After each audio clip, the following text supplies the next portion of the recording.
नौगढ़ की ये ऐतिहासिक धरती, यहाँ उपस्थित बहुजन समाज के सभी सम्मानित लोगों, हमारे छोटे छोटे बच्चियों, बहनों, माओ, नौजवान साथियों और मेरे परिवार के सभी बड़ों, मुझे आने में देरी हुई, इसके लिए मुझे खेद है। मैं माफी चाहता हूं आपसे। मैं इनको बच्चों को आने दे दूं। हमारे यहाँ तो यही सिखाया कि बहन बेटियों को सम्मान दिया करते हैं। आप लोग भी सीख लो, काम आएगा आप लोगों को सबके। बेटा ऊपर आ जाओ, जल्दी तेजी से आ जाओ, बेटा तेजी से आ जाओ, खाली कर दो।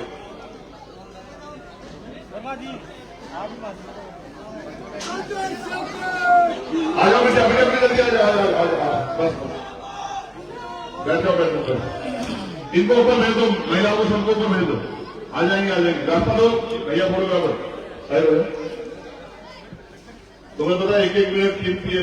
बेटा जल्दी आओ, सोचा ऊपर चलो बेटा, ऊपर चलो, बैठो बैठो बैठो, आओ जल्दी आओ, तेज स्पीड पकड़ो, स्पीड पकड़ो, बैठो बैठो। अपने अधिकार लेना सीखो, कोई नहीं देगा मांगने से।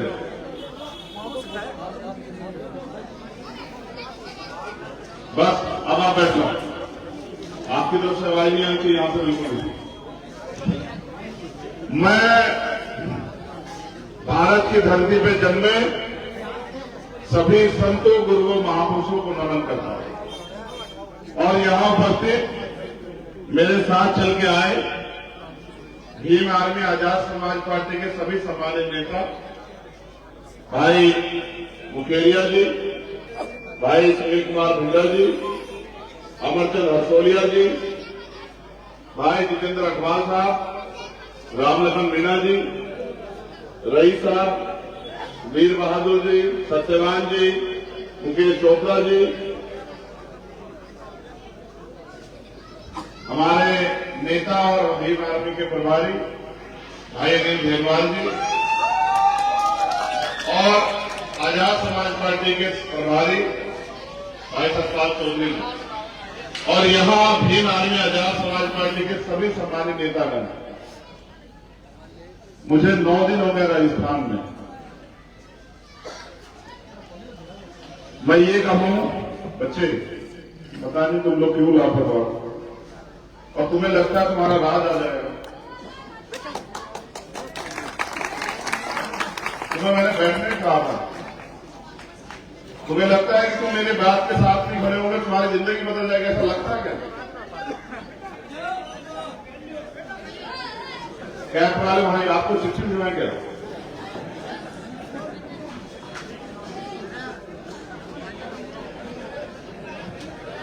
नौ दिन एक लंबा समय होता है, 9 दिन। और इन 9 दिन से पहले मैं राजस्थान को शायद वैसे नहीं जानता हूं। मुझे पता था कि हजारों मील दूर मैं आता हूं यहां, ये तक कि मैं समय समय पे आता हूं। जब भी यहां जुल्म जाति अन्याय अत्याचार होता है, कमजोरों पर मैं आता हूं अपनी जिम्मेदारी अदा करने के लिए, आपका बेटा भाई होने के, इस समाज का जागरूक व्यक्ति होने के नाते। लेकिन इस बार जो 9 महीने मैंने देखा, 9 दिन में मैंने देखा राजस्थान को, गरीबी, बेबसी, लाचारी, उदासी, नाउमीदी, चेहरों पर निराशा, मगर कहीं ना कहीं मैंने ये भी देखा एक उम्मीद, एक विश्वास, एक अपनापन, एक प्यार, एक ऐसा रिश्ता जिसका कोई नाम नहीं, क्योंकि हम रिश्तों में उनको जानते हैं जो हमारे साथ जन्म लेते हैं, हमारे गांव रहते हैं, उस घर का हिस्सा होते हैं, या फिर जिनसे हम बाद में जुड़ते हैं। लेकिन मैंने जो राजस्थान में देखा वो एक ऐसा रिश्ता है जिसके लिए मेरे पास शब्द नहीं है। 4-4 घंटे 6-6 घंटे हमारी बहनें धूप में खड़े, हमारी माएं सड़क पे इंतजार कर रही, हमारी बच्चियां भूखी प्यासे इंतजार कर रही, और मेरे आने के बाद जो उत्साह उनमें देखने को मिलता है, मुझे नहीं पता कि उनको मुझसे क्या उम्मीदें होंगी, भीम आर्मी से क्या उम्मीदें होंगी, आजाद समाज पार्टी से क्या उम्मीदें होंगी, लेकिन मुझे जरूर पता है कि कुछ तो है जो 8 घंटे के बाद भी इंतजार करने पे लोग जाते नहीं। कुछ तो है कि रात 400 में 1 बजे हजारों की संख्या में लोग चौराहे पे इंतजार कर रहे थे। मैंने कल उनसे कहा कि यहां के दूसरी पार्टियों के लोग ये कहते हैं, आरोप लगाने के लिए कोई कहता है कि ये दूसरी पार्टियों के लोग हैं, कोई कहता है गैर जिम्मेदार लोग हैं, लेकिन रात जब मैंने 1 बजे उनको खड़े देखा, इस उम्मीद के साथ कि मैं वहां आऊंगा, तो मेरे मन में जिज्ञासा पैदा हुई और मुझे जवाब मिला कि ना ये गैर जिम्मेदार है और ना ये किसी पार्टी के हैं, क्योंकि अगर पार्टी के भी होते तो 2-1 घंटे इंतजार कर लेते। जो लोग तमाशा देखने आते हैं तमाशा देख के चले जाते हैं। अगर ये गैर जिम्मेदार होते तो 8 घंटे देरी होती कि रात के 1 बजे घर में पड़ के सोते कि भाई ठीक है, नहीं आए, उनकी गलती, हम क्या करें। लेकिन जो जवानों में जो मैंने विश्वास देखा, और हमारी माएं बहनें भी थी 1 बजे, आप नहीं जान पाओगे मुझे कितनी हिम्मत मिली। और मुझे ही नहीं, भीम आर्मी आजाद समाज पार्टी के एक नेता कार्यकर्ता को हिम्मत मिली। जब आप जालोर में लाखों की संख्या में इकट्ठा होते हैं, जब आप भीलवाड़ा में पूरी सड़कें जाम कर देते हैं, जब आप दौसा में, अलवर में, भरतपुर में, करौली में, सवाई माधोपुर में, गंगापुर सिटी में अपने संख्या बल से लोगों को रोक देते चलते हुए देखने के लिए कि कौन आ रहा है, कौन जा रहा है, तो एहसास होता है कि विचार में कितनी शक्ति। आप घर परिवार चला रहे हैं, आप बेवकूफ लोग नहीं हैं, आप अपने परिवारों को आगे बढ़ा रहे हैं, आप बेहतर जानते हैं देश दुनिया में क्या चल रहा है। लेकिन मुझे आपसे कहना, आज अगर ये सम्मान का जीवन मिलाई, मगर ये धरती बड़ी मजबूत है, मैं इसको नतमस्तक करता हूं, क्योंकि मुझे बताया गया कि ये जो डॉक्टर बाबा साहब अम्बेडकर की स्टैच्यू लगी हुई है, इसका उद्घाटन जो है, इसका अनावरण माननीय काशीराम साहब ने किया। और मैं मानता हूं कि जहां महापुरुषों के पैर पड़ते हैं, जहां महापुरुषों का पसीना पड़ता है, वो धरती सोना हो जाती है, उसमें तप पैदा हो जाता है। तो मैं धन्यवाद दूंगा नवलगढ़ के लोगों का, जो आज यहां उपस्थित है, या जो एक लंबी यात्रा पैदल हमारे साथ करके आए।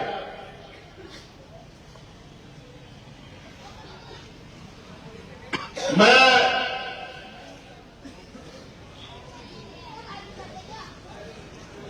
जब हमने यात्रा शुरू की सिद्धार्थनगर उत्तर प्रदेश से, सिद्धार्थनगर उत्तर प्रदेश वो धरती है जहां भगवान बुद्ध जन्मे, नेपाल बॉर्डर कपिलवस्तु लुम्बिनी। जब हमने ये शुरू की तो इस उम्मीद से की, क्योंकि हम एक पढ़े लिखे लोग इतिहास को जानते हैं, और इस इतिहास ये गवाही देता है कि अगर आज जो कुछ अधिकार हमारे पास है, ये अधिकार हमें मांगने से, रोने से, चिल्लाने से, घर में डूब के रहने से, या हमारी दुख तकलीफें देखते किसने हमें नहीं दिए, इसके लिए। और आज जहां हम लोग खड़े हैं, जो हाल हमारे, इसके लिए हमारे महापुरुषों ने समय समय पे कुर्बानियां दी हैं। राष्ट्रपिता ज्योतिबा फूले से लेके छत्रपति साहू जी महाराज, डॉक्टर बाबा साहब अम्बेडकर, और ऐसे सैकड़ों महापुरुष हुए, जिनमें माननीय काशीराम साहब को भी याद करते हैं, जिन्होंने अपना जीवन, अपने सुख सुविधाएं और अपने बच्चे तक कुर्बान किए अपने लिए नहीं जिए, वो हमारे लिए जिए, अपनी आने वाली पीढ़ियों के लिए जिए। और एक एक मिनट उन्होंने हमारी तरक्की के लिए हमें अपने पैरों पर खड़ा करने के लिए लगाई। अगर उन्होंने अपना काम न किया होता तो किसी ने हमारे आंसू देख के हमारी जिंदगी के लिए कोई परिवर्तन नहीं चुना होता। और इसका उदाहरण है कि भारत का इतिहास ये बात कहता है, और आजकल जब आपस में कोई चर्चा होती है वो टीवी में मैंने सुना कि बड़े जिम्मेदार लोग ये कहते हैं कि इस देश में जाति व्यवस्था बनाई गई, उससे पहले वर्ण व्यवस्था बनाई गई, ऊंच नीच बनाया गया, भेदभाव बनाया गया, और लगभग 2000 सालों तक इस देश के बड़े तबके को, जिनको आज के संविधान की वजह से हम लोग एससी एसटी ओबीसी के रूप में जानते हैं, उसको तमाम अधिकारों से वंचित रखा गया। उससे भी आगे बढ़ के शिक्षा जो जीवन में आपको अच्छा बुरा, छोटा बड़ा, गलत सही, तर्क वितर्क का ज्ञान देती है, उस शिक्षा से वंचित रखा गया। आर्थिक साधनों से वंचित रखा गया। जुल्म हुए, तन ढकने का अधिकार नहीं था महिलाओं के पास,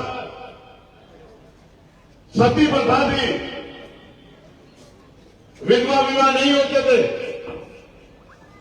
बाल विवाह होते थे, और बहुत सारी कुरीतियां थी। वो सारी कुरीतियां धीरे धीरे खत्म हुई, लेकिन हर कुरीति को खत्म करने के लिए एक संघर्ष करना पड़ा। इसलिए मैंने आपसे कहा कि इसलिए जुर्म जाति के बाद भी आप किसी का दिल में बसीजा कि आपको अधिकार दिया जाए, आपको स्वाभिमान सम्मान का जीवन दिया जाए। ये तो भला हो। मैं उस मां को, उस पिता को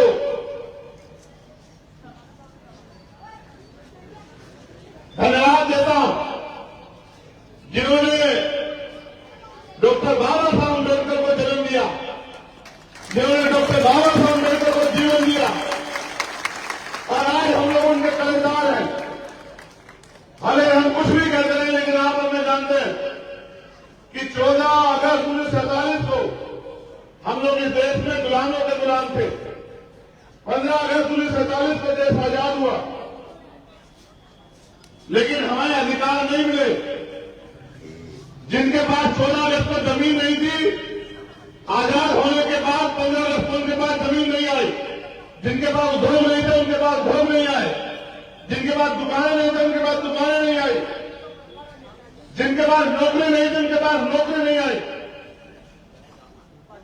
अगर इस देश में कमजोरों को, शोषितों को, किसानों को, महिलाओं को, मजदूरों को अगर बराबरी का अधिकार मिला तो वो मिला 26 जनवरी 1950 को, जब भारत का संविधान लागू हुआ। आज उस संविधान की वजह से आपके बच्चे डॉक्टर, इंजीनियर, आईएएस, आईपीएस बनते हैं। आज उस संविधान की वजह से आप पार्षद, सरपंच, जिला परिषद के मेंबर, विधायक और एमपी बनते हैं। आज उस संविधान की वजह से हम पे वोट का अधिकार है। मैं बहुत गैर जिम्मेदारी से नहीं, पूरी जिम्मेदारी से बात कह रहा हूं, पढ़ा लिखा वकील होने के नाते। आज भी स्पोर्ट छूट है राजस्थान में, मैंने देखा अपनी आंखों से। आज भी भेदभाव। और अगर पिछले 4.5 साल आपको याद दिलाऊं तो मैंने देखा ओम प्रकाश लेगर के साथ क्या हुआ, मैंने देखा जितेंद्र मेघवाल के साथ क्या हुआ मुझसे रखने पे, मैंने देखा इंद्र मेघवाल के साथ मट्टी छूने पे क्या हुआ, मैंने देखा कार्तिक भील को अपने लोगों की लड़ाई लड़ने के बाद उसके साथ क्या हुआ, मैंने देखा नासिर जुनैद के साथ क्या हुआ, मैंने देखा टीकाराम मीणा जी के साथ क्या हुआ। और जब मैं आया तो जब मैं लोगों से बात करता तो लोग मुझे बताते हैं, हमारी माए बहने, कि पाली और बहुत सारा ऐसा क्षेत्र है जालोर जहां आज भी सुनने में बड़ा डरावना लगेगा, लेकिन क्योंकि जाना मैंने तो इसलिए कह रहा हूं कि सत्य है। आज भी ऊंची जातियों घर के आगे से हमारी महिलाएं चप्पल पहन के नहीं निकलती। हमारे लोग मोटरसाइकिलों पे साइकिलों पे नहीं निकल सकते हैं। इस बात को जानने के बाद मुझे लगा कि देश तो आजाद हो गया, लेकिन राजस्थान का बहुत सारा हिस्सा अभी आजादी मांग रहा। कैसी आजादी? सामाजिक आजादी, धार्मिक आजादी, आर्थिक आजादी। और भारतीय संविधान की जो प्रस्तावना कहती है कि जाति धर्म स्थान के आधार पर किसी के साथ भेदभाव नहीं हो सकता। इसलिए मैं मानता हूं और मेरा अनुभव यह कहता है कि इसके जिम्मेदार वो लोग नहीं है जो एक है, इसके जिम्मेदार हम लोग हैं। हमारे बहुत ही सीनियर लोग यहां बैठे। बाबा साहब ने पूरी कॉन्स्टिट्यूशन असेंबली को सहमत किया कि वोट का अधिकार हर वाले व्यक्ति को मिलना चाहिए। हर वाले व्यक्ति को। कोई कहता था वोट का अधिकार उसको मिले जो धरना से लो, कोई कहता उसको मिले जो लगान देता, कोई कहता उसको मिले जो जमींदार, कोई कहता उसको मिले जो पढ़ा लिखा, कोई कहता उसको मिले जो उद्योग व्यापार। लेकिन बाबा साहब ने कहा कि इसलिए डेमोक्रेसी लोकतंत्र नहीं होगा जब तक वो फैसला करेंगे इतने बड़े देश के, इतने बड़े समुदाय के, इतने लोगों का जिंदगी का। अगर लोकतंत्र लाना है तो हर व्यक्ति को जो सोच समझ सकता, जिसकी आयु 21 साल हो, उसको वोट का अधिकार मिलना चाहिए। और फिर क्योंकि बाबा साहब बैरिस्टर तक पढ़े लिखे थे, उन्होंने तर्क की कसौटी में सहमत किया कि भारत के हर एक बालिग व्यक्ति को वोट का अधिकार मिलेगा। सम्मानित लोगों, आज भारत में लोकतंत्र है। जब लोकतंत्र नहीं था तो राजतंत्र था। राजतंत्र में राज व्यवस्था कैसे बदली जाती थी? जैसे आज आप यहां बैठे, ऐसे ही एक राजा की सेना होती थी, दूसरी तरफ दूसरे राजा की सेना होती थी। महीनों महीनों युद्ध चलते थे, तलवारें, भाले, तोपें, बंदूकें चलती थी, संधियां होती थी, हजारों लोग मर जाते थे, जमीन रक्त रंजित हो जाती थी, तब राज बदलता था। लेकिन बाबा साहब अम्बेडकर ने आपके अंगूठे में ताकत दे दी, क्योंकि लोकतंत्र है। जिसका वोट होगा, लोकतंत्र का मतलब ये है जिसका वोट होगा उसका राज होगा। जिनकी संख्या ज्यादा होगी वो इकट्ठा होकर अपना राज ले आएंगे। और आप ये जान लो, अगर आपकी संख्या लाखों में क्यों ना हो और आपका व्यक्ति सदन में नहीं है, आपके पास राजनीतिक ताकत नहीं है, तो आपके एक मसले में चर्चा नहीं होगी। चाहे आप भूखे मरो, चाहे आपको इलाज न मिले, अच्छी पढ़ाई न मिले, चाहे आपके जुर्म जाति में अत्याचार हो, क्योंकि आवाज उनकी उठती है जिनका नेता होता है। आपने नवोदय में क्या मजाक किया? जिनके 5-7 हजार वोट है उनका नेता है, और जिनके लाखों वोट हैं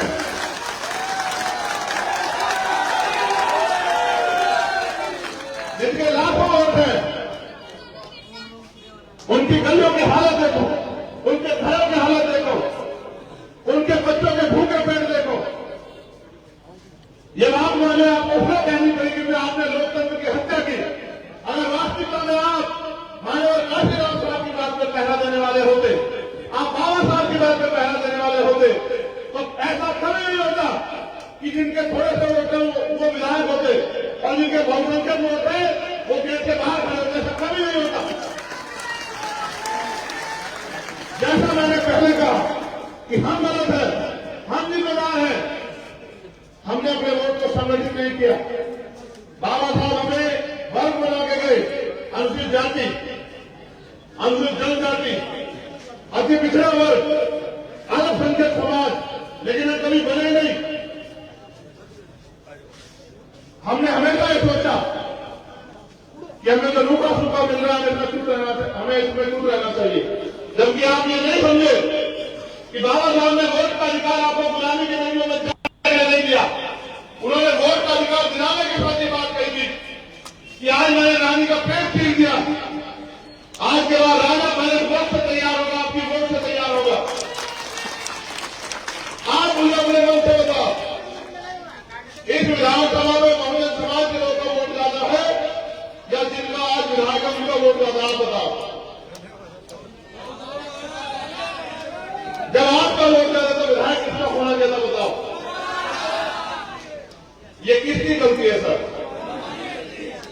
अच्छा आप ये भी सुनो, आपने विधानसभा में चर्चा सुनने के अंदर मेघवाल के साथ अन्याय क्यों हुआ? सुनिए आपने कभी?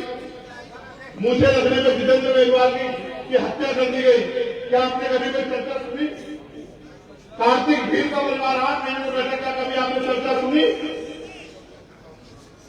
ओम प्रकाश रहगर ने उसके पिताजी को पीटा गया, वो थाने में रिपोर्ट लिखवाने का पुलिस ने भगा दिया और ये कह दिया उल्टा उसके खिलाफ मुकदमा लिखते, उसके पिता के खिलाफ, उसके चाचा के खिलाफ, वो गली गली घूमता रहा, फिर उसने सुसाइड कर लिया। इस उम्मीद के साथ मुझे पत्र लिखा, पत्र में लिखा उसने कि भाई चंद्रशेखर आप आना और मुझे न्याय दिलाना। 3 दिन तक उसकी लाश को लेकर हम लोग लड़ते रहे, रूपनगर तहसील पे हॉस्पिटल में बैठे रहे 4 दिन तक। सरकार के लोगों ने वादे किए, पुलिस ने वादे किए, और फिर वही जो सदियों से होता रहा, धोखा, झूठ, फरेब।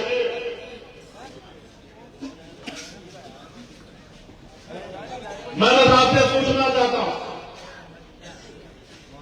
आपको ऐसा क्यों लगता है? हमें कैडर के साथ बातचीत बताया करते थे, इस बात पे गौर करना आपको कि हर समाज के पास 5 तरह के बल होते हैं। पहला बल बुद्धि बल, दूसरा बल बाहुबल, तीसरा बल जनबल, चौथा बल धन बल और 5वां बल मनोबल। मैं आपसे पूछना चाहता हूं मेरे लोगों, जब आप वोट देके दूसरे व्यक्ति को जिता सकते हो तो आप अपना एमएलए क्यों नहीं बना सकते? यहाँ ये बताओ मुझे।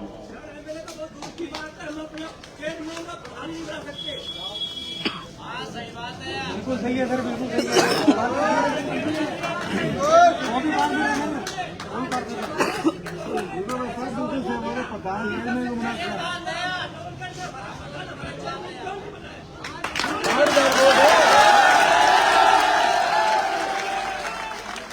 देखो,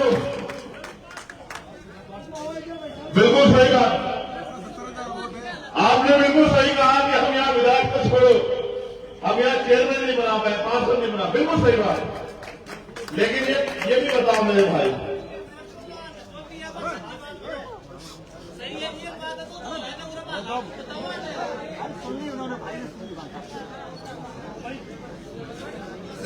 इसके लिए एक सर हर आदमी अपनी बात मत कहे, मेरी बात पे गौर कर ले। इसके लिए हम ही जिम्मेदार हुए ना ब्लैक शर्ट वाले भाई। हाँ छोड़ दो बता, देखो मेरी बात सुनो, मैं आपको समझा सकता हूं, मैं आपको रास्ता दिखा सकता हूं, मैं आपका अंगूठा नहीं पकड़ सकता हूं, आप अच्छा बुरा कुछ समझ सकते हो। आज हालात क्या, जो पढ़े लिखे भाई यहाँ होंगे और जो पुराने मिशनरी लोग होंगे, अपने दिल पे हाथ रख के पूछो, क्या 5 साल बाद कोई सरकारी नौकरी रहेगी देश में? और अगर सच कहूं, अगर ये वोट की शक्ति आपके पास ना हो, आपकी गली में पैर रखने नहीं आएगा कोई। देखो, सारे सरकारी डिपार्टमेंट प्राइवेट हो गए, तमाम का निजीकरण चल रहा है, किसान परेशान है, पढ़े लिखे नौजवान बेरोजगार घूम रहे हैं, और छोड़ो पार्टियों को, यहां बसों में बैठ के पेपर लीक होते हैं आपके यहां पे, बस की बस बैठ के, और वो गरीबों के बच्चे नहीं है, ये भी याद रखो। नेताजी का बेटा क्या तो विधायक बनेगा, मंत्री बनेगा, चेयरमैन बनेगा, या फिर अधिकारी कर्मचारी बनेगा। विधायक जी के रिश्तेदार क्या तो नेता बनेंगे, या फिर वो अधिकारी कर्मचारी बनेंगे। और आपके बच्चे वो पढ़ लिख के वो घर में इंतजार करेंगे कि कब कोई भर्ती निकले और हमें हमारे हिस्से में कोई नौकरी आए। मैं बहुत पूरे राजस्थान को कह रहा हूं, आपको भी कह रहा हूं, आप अपनी समस्याओं का एक लिफाफा बना लो और वो लिफाफा मुझे दे दो। और मैं आपसे 10-20 साल नहीं मांग रहा हूं, फिर आप काम पे लग जाओ 2 महीने के लिए, जितना समय बाकी है, और फिर आप एक एक आदमी, जैसे आज मैं आपसे कह रहा हूं, एक आदमी रोज एक आदमी को तैयार करे कि भाई देखो हमें बहुत दिन हो गए दूसरों को अवसर देते हुए, अब हमें अपनी ताकत बनानी है, क्योंकि जब हमारी ताकत नहीं होगी, साहब कहते हैं जिनका नेता नहीं होता उनकी कोई बात नहीं होती। वो कहते हैं जिनका दल नहीं होता उनके पास बल नहीं होता, जिनके पास बल नहीं होता उनकी समस्याओं का हल नहीं होता। इसलिए आपसे कह रहा हूं, रुक जाओ भाई, रुक जाओ, ये तो मैं 9 दिन से सुन रहा हूं। देखो, एक काम करो बस, और ये बताऊंगा क्यों करना है, ये भी बताऊंगा। आज के बाद एक आदमी रोज एक आदमी को तैयार करे जो हमसे सहमत नहीं था, और जितने दिन बाद वोट गिरेगी, 40 दिन बाद या 42 दिन बाद, आप चेक करना, आपकी संख्या यहां 50-60 हजार हो जाएगी। और 50-60 हजार जब लोग, आप अपनी पार्टी, अपने झंडे को मजबूत करोगे तो आपका विधायक जीतेगा। जब आपका विधायक जीतेगा, ताली में बजाओ, गौर से सुनो, आपका ध्यान बढ़ जाएगा। आज के हालात प्रदेश में ये है कि नेक टू नेक फाइट है। जिनके पास 4-5 एमएलए होंगे उन पे कुर्सी के 2 पाने होंगे। हम जिसको चाहेंगे वो कुर्सी बैठेगा, और हमें बहुत दिन हो गए उनको बिठाते हैं, हम अपने लोगों को बिठाना चाहते हैं कुर्सी पे, और हमारे लोग पीछे खड़े में तमाशा नहीं देखेंगे। जिसको बीजेपी को रोक रहे हो वो हमारे लोगों को ताकत दे, हमारे लोगों के साथ खड़े हो। कहिए ये थे हम नहीं हो, छोड़ो, आप मुझे एक बात का जवाब दो। अगर ये दूसरी पार्टी इतनी अच्छी होती जिनके हाथ सरकार हमारे लोग करते हैं कि अगर हमने इनका साथ दिया तो बीजेपी आएगी, उनको कॉन्फ्रेंस करने पड़ते हैं, तो यही थे केस में आप बताऊंगा। तब इन्होंने आपको इस बात क्यों नहीं दिए? बाबा साहब इन्हीं के राज में कितने अपमानित हुए, खून के आंसू हुए, और इनसे लड़ते रहे कि नहीं, जब आप देश की बात करें तो मेरे लोग के बारे में सोचो। इसलिए आपसे कह रहा हूं कि इन सब के होते हमें कुछ नहीं मिला। आज हम समझने लगे, जानने लगे, पढ़े लिखे हो गए, तो ये हमें रास्ता बता देंगे, उन्हें रोक दो। हम इनको रोकने में अपनी एनर्जी लगाएं या खुद को आगे बढ़ाने में अपनी एनर्जी लगाएं, आप बताओ। एक आदमी जब दरवाजा गेट पड़ कर खड़ा रहेगा, किसी को अंदर नहीं जाने देना, किसी को बाहर नहीं जाने देना, वो मजबूत होगा, जो अपनी मंजिल का सफर तय करेगा वो मजबूत होगा, आप बताओ। इसलिए आपसे कहना चाहता हूं, खाली नारों से काम नहीं चलेगा। अपनी आने वाली पीढ़ियों के बारे में सोचो। ये जो बच्चे आप दीवारों में बैठे हैं, अपनी आने वाली नस्लों के बारे में सोचो, और ये भी पूछो खुद से कि जो अधिकार हमें मिले हैं, अगर हमने अपनी आने वाली पीढ़ियों के लिए बचा कर नहीं रखा, तो आने वाली पीढ़ी हमसे क्या सवाल करेंगे या नहीं करेंगी, और हमारा स्वागत कैसे करेंगे? अगर कोई पिता अपनी संपत्ति को बेच दे, लुटा दे, तो उसकी संतान उसकी इज्जत नहीं करती है। बाबा साहब ने अपनी 4 बच्चों को कुर्बान जैसे अधिकार हमें दिए थे, और आज हम लोग उनके दिए गए अधिकार को नहीं बचा पा रहे। रोटी, कपड़ा, मकान आपको मिल जाएगा, लेकिन स्वाभिमान सम्मान का जीवन नहीं मिलेगा। अगर स्वाभिमान सम्मान का जीवन चाहिए तो उसके लिए कुर्बानी देनी पड़ेगी, कीमत चुकानी पड़ेगी। और जिस कौम में, जिस समाज में कुर्बानी देने का, कीमत चुकाने का जज्बा नहीं होता, वो समाज कभी आगे नहीं बढ़ता, ना स्वाभिमान सम्मान प्राप्त करता। इसलिए आपसे कहना चाहता हूं, आज अपराध होने पर न्याय नहीं मिलता, जबकि न्याय जनहित अधिकार है। आज कोई बोलता है तो सरकारी मशीनरी का दुरुपयोग हो जाता है। सीबीआई, ईडी, इनकम टैक्स ऐसी रिश्ता मूव करती है, एनआईए झूठे मुकदमे में जेल, और जब मेरे जैसे लोग इनसे नहीं करते तो फिर ये गोली चलाते हैं। मेरा समय अच्छा है, क्योंकि मेरे कंधों पर जिम्मेदारी, मेरी जान तो बच गई। जिस दिन मेरे ऊपर गोली चली, उसी दिन मैंने तय कर लिया, ये जीवन मुझे मिला मेरे संतों गुरुओं महापुरुषों के आशीर्वाद से और मेरी मां बहनों के आशीर्वाद से। मैं एक मिनट समाज को जगाने में लगाऊंगा। जब तक समाज अपने पैरों में नहीं खड़ा होता मैं रुकूंगा नहीं। इसलिए जैसे मेरा जन्म भरा मैंने अपने साथियों में कहा कि तैयारी कर लो। ये लोकतांत्रिक देश हम किसी के पिछले दूरी बड़े किसी के हाथ नहीं फैलाएंगे।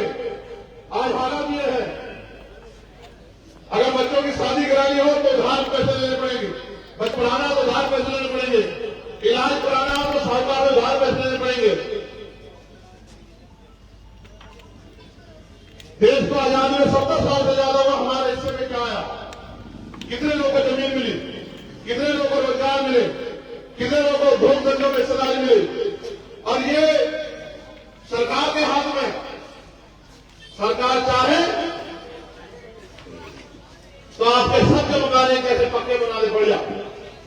सरकार चाहे तो सबके लिए, गरीब के बच्चों के लिए भी अच्छी शिक्षा की व्यवस्था कर दे, अच्छे इलाज की व्यवस्था कर दे। कल मैं कोटा में था, कोटा शिक्षा की नगरी, लेकिन मैं देखा बड़ी बड़ी बिल्डिंग बनी हुई है, फीस है 2-2 लाख रुपए। आप बताओ आपके कितने बच्चे वहां चले जाएंगे पढ़ने के लिए? और अगर आप, ये मेरा गरीब समाज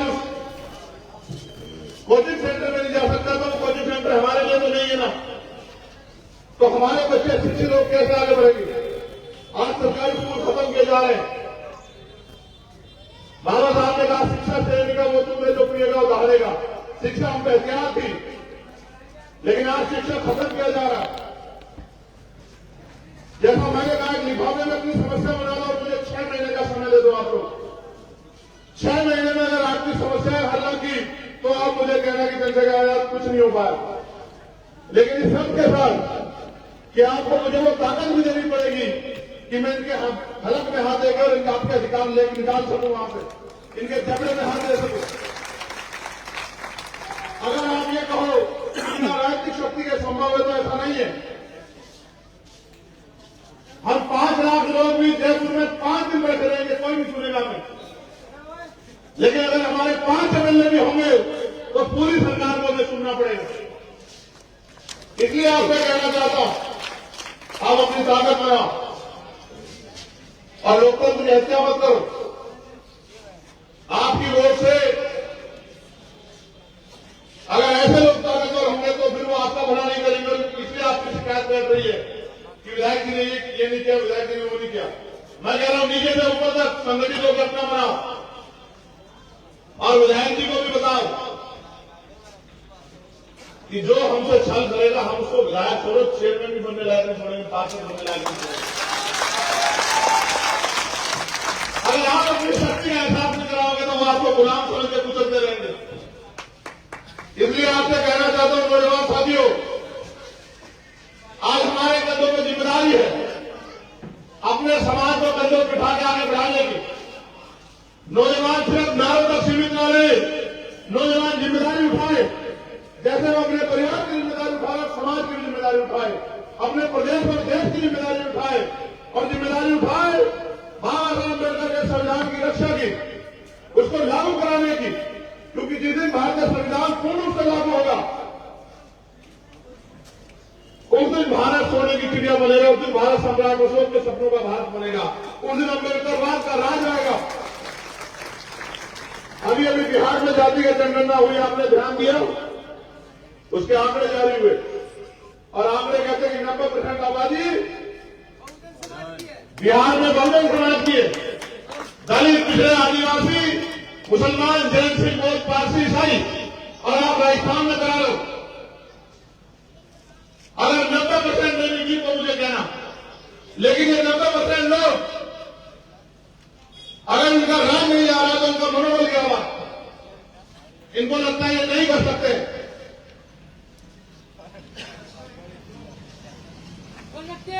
इसलिए आपसे कहना चाहता हूं अभी नहीं तो कभी नहीं।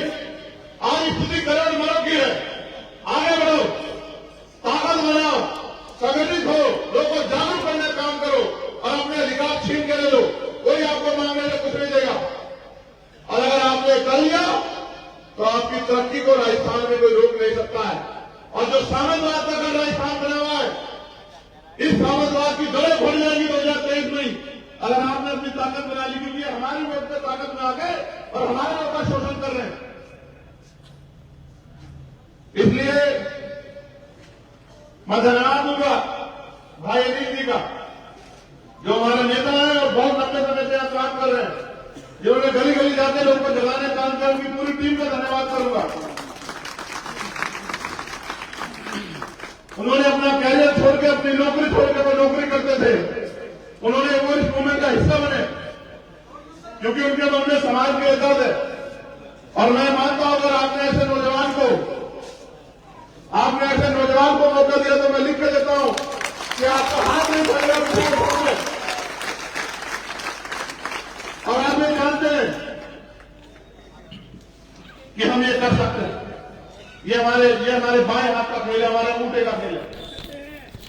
मैं आपसे आग्रह करूंगा कि आप सब अपनी जगह पे खड़े होकर मेरे साथ भारतीय संविधान की प्रस्तावना को दोहराएं और भारतीय संविधान की रक्षा का संकल्प लें। आप दीवार के लोग मत खड़े होना, आपने पहले गलत जगह चुनी, नहीं बैठो, तुम लोग मत खड़े होना बेटा। तुम में से अगर किसी को चोट लगी तो मैं जवाब नहीं दे पाऊंगा।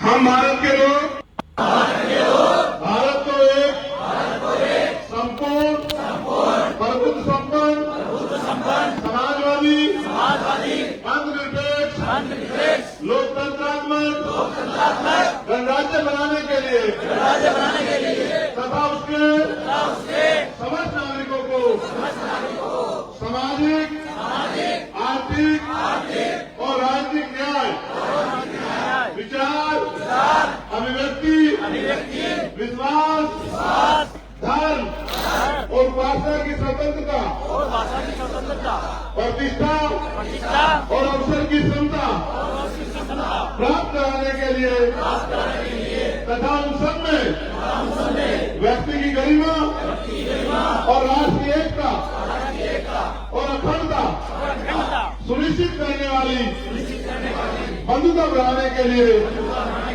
दृढ़ संकल्प होकर अपनी संविधान सभा में आज तारीख 26 नवंबर 1949 ईस्वी को एतदार द्वारा इस संविधान को अंगीकृत, अधिनियमित और आत्मसमर्पित करते हैं।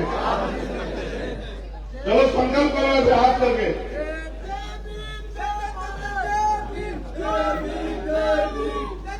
हम ये संकल्प लेते कि भारतीय संविधान की रक्षा करेंगे और भारतीय संविधान को पूर्ण रूप से लागू कराकर बाबा साहब डॉक्टर भीमराव अम्बेडकर